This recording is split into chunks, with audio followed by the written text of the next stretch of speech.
Hi guys, it's Damien Richardson here for the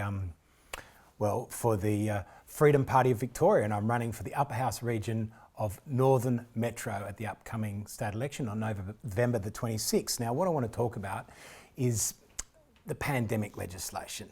Now, let's leave aside for a minute the fact that we were sort of coerced under threat of being able to actually provide for ourselves or being able to enjoy a lifestyle that we would have clearly taken for granted as Australian citizens if we didn't accept being coerced into taking a medication.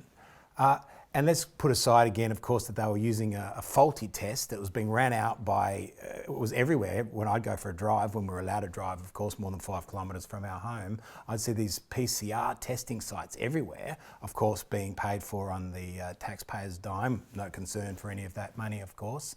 So leaving these things aside, that they gave us a faulty test and a faulty vaccine that didn't stop the spread, it didn't stop you from catching the virus, and it certainly didn't stop some people in a very few instances from actually dying from the virus. And nothing happened to many people who chose not to take it, who withstood that barrage. But that legislation now that Daniel Andrews has, that pandemic legislation, allows him, on a whim, to decide to shut everything down. He can go into lockdown like that because someone gets a sniffle in Blackrock. Bang.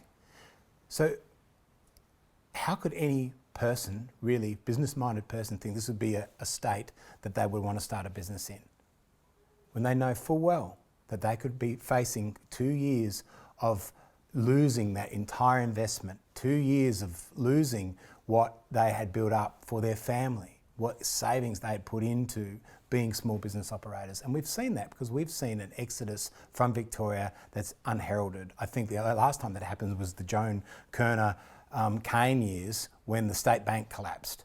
Think about that. The state bank was gone and Victorians just left in droves. Now we're finding that again. Victorians are leaving this state in droves. And Dan Andrews would be quite happy with that because he knows those people are basically leaving are his political enemies. But there's also, they're the entrepreneurs of this state that keep this state going and keep it functioning and make it the wonderful place that it was, sometime before February 2020. Remember how Victoria used to be? Well, that's what I want to talk about. I want to reintroduce that sort of a Victoria into our state. And so we can't afford to have this pandemic legislation sit there.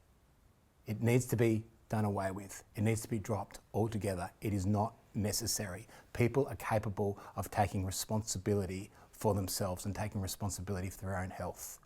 So please, this November 26th, let's vote for change. Let's get this man out. Let's vote for the Freedom Party of Victoria.